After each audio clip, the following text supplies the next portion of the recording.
Guys, কি খবর সবার? চলে আসলাম কুয়াকাটার দ্বিতীয় পার্ট নিয়ে। আসলে প্রতিটি স্পটের এত সুন্দর সুন্দর ভিউ, যার জন্য ভিডিও ক্লিপগুলো অনেক বড় হয়ে যায়। তাই প্রথম পার্ট সেকেন্ড পার্ট করে ছাড়া হইতেছে। তো ভোর 5:30 বাজে বের হয়ে গেলাম সূর্যোদয় দেখার জন্য। সূর্যোদয় হবে 6টা 10-এ। যাই হোক, সারা রাত একটু ঘুমাইনি আমি, কারণ সূর্য উদয় দেখবো বলে। তো বরিশালা বন্ধুরে বলেছিলাম, কিন্তু ওর দেখার শখ মোটেও ছিল না, তাই ও আসে নাই। তাই আমি বের হয়ে গেলাম একা। দেন একজনের থেকে রাইড নিলাম। এখন চলে যাব সূর্যোদয় দেখার জন্য। আসলে সবার মনের মধ্যে আলাদা একটা শখ থাকে, সেটা হচ্ছে ঘোরাঘুরির শখ। আসলে ঘুরতে মন চায় না কার? সবারই কম বেশি ঘুরতে মন চায়, তবে কিছু কিছু পরিস্থিতির কারণে অনেক মানুষেরই শখগুলো অপূর্ণ রয়ে যায়। তো কুয়াকাটা আসার শখ ছিল, আর সূর্যোদয় দেখারও শখ ছিল, তাই এবার মিস করলাম না। তো একদম পারফেক্ট টাইমে চলে আসলাম। ওই যে সূর্য উঠেছে, দেখা যাচ্ছে। হারাবো বহুদূর বহুদূর।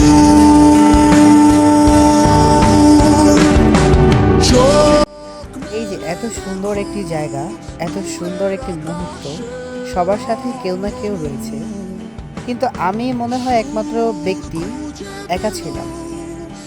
হয়তো এই মুহূর্তে কয়েকজন বন্ধু থাকতে পারতো, কয়েকজন বাদ দিলাম, থাকার মতো একজন থাকলেই যথেষ্ট ছিল।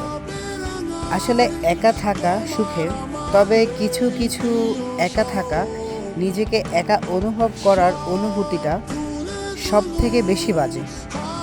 যাই হোক, দিন শেষে সবাই একা, সব শেষে একাই পথ চলতে হয়। সব শেষে একটাই কথা, যে যেই পরিস্থিতি থাকেন না কেন, কখনো নিরাশ হবেন না, একা অনুভব করবেন না। সবসময় মনে রাখবেন, আল্লাহ আপনার সবসময় সাথে আছেন। তাই নিরাশ হওয়া চলবে না, একা চলতে হবে, আল্লাহর উপরে ভরসা রেখে চলতে হবে। দেন কিছুটা সময় এখানে পার করার পর চলে যাবে এখন আমার গন্তব্য জায়গায়। তো দেখতে থাকুন সবাই ভিউগুলো। এখানের চারপাশের ভিউগুলো এত জোস, যা বলার বাহিরে। হয়নি বাধা কোনো গান, আর মিছিলের ওই স্লোগানে মিশে থাকা সব গল্প। ভালোবাসা যায় হারিয়ে, থাকে না কিছুই অল্প। ভেঙে পড়া ওই দরজায় করে থাকে অভিমান। দেখো তোমার মেঘে মিশে আছে আমার অচেনা রোদ্দুর, তাই তোমায় নিয়ে হারাবো বহুদূর বহুদূর।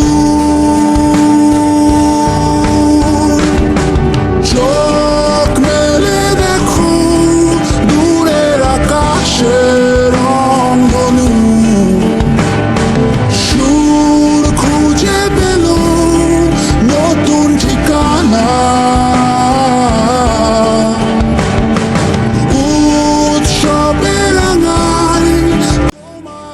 আর এইখানেই হচ্ছে কুয়াকাটা বিচের সব থেকে লোকালয় জায়গাটা। চলো হারায় সীমানা।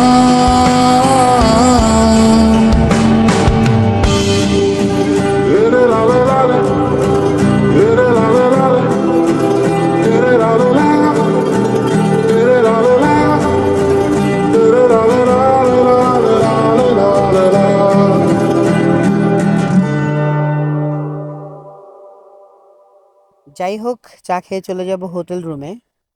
আবার দেখা হবে নেক্সট ভিডিওতে।